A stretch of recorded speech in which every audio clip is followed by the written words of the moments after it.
Picture this. A young service delivery manager applies for a promotional move to another company. He has a shiny and impressive CV and sends it through to the recruitment agency. They call back the next day saying, sorry, you were unsuccessful at getting an interview. And SDM asks why, and the answer is, well, you might want to check out your Facebook profile. Or the woman who applies for several perfect jobs suited to her expertise and experience, only to be left in an interview black hole. When the agency says, well, your LinkedIn profile let you down, she's mystified. Now these people are suffering from a corporate case of plumber's bum. Risky, unintentional, digital exposure. Now it doesn't have to be compromising photos from a drunken party here. Nowadays your personal brand is vulnerable to similar reputation-shattering influences as any company. And today I'm going to suggest that you check out 3 things on your profile. You see, job security is no more. We are our own portable business, so how our shop front appears is an indication of what is inside. Your most valuable real estate on the net is your LinkedIn profile. Now, I'm going to assume you already do have one, of course. If you don't, well, you're invisible to the vast majority of your potential employers, maybe even your current one. If you do have one but it's incomplete, what's that saying about you? No, it's not saying I'm incredibly busy and don't have time for this. It's more likely to be, well, I'm not up with social media or interested in being part of the world's largest professional network. Now, have you noticed your viewing behaviour when you're checking out a person's professional profile online? If you're anything like me, then you don't have much time, which means you're probably sizing them up quite quickly. Well, research tells us you look at 3 things: their picture, their name, and their company.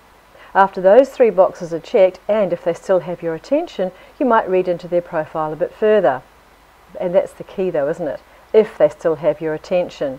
The internet is a visual platform first and foremost, so why do people have rubbish profile pictures?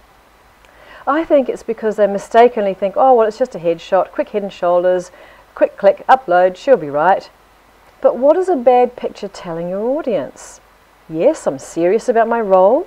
Yes, I've invested countless dollars and hours in building up my skills and experience. Yes, I have lots of credibility in my industry, and yes, I can't be bothered to give you a professional business portrait that shows me on my A game. Go on, take me seriously and hire me. Yeah, right. Now, this doesn't mean you have to go and get an expensive, airbrushed and touched up studio photo. People want to see the real you, not a plastic version. Now, you may think humans are shallow creatures for giving such importance to a superficial image.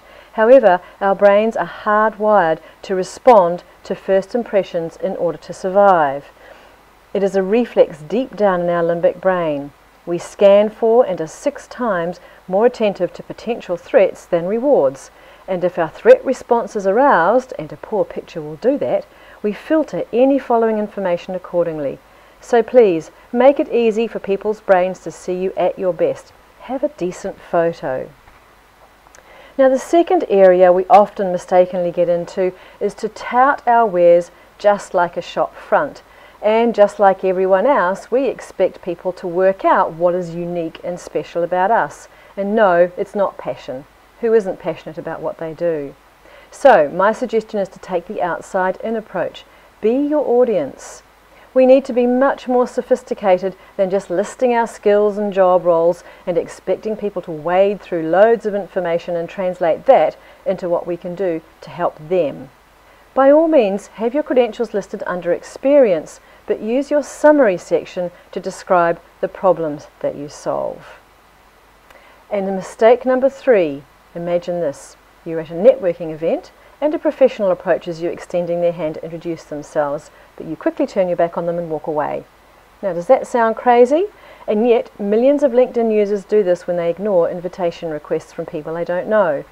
So, build your network by connecting with any reasonable invitation after checking out their profile first, of course, and strategically invite others to connect with you.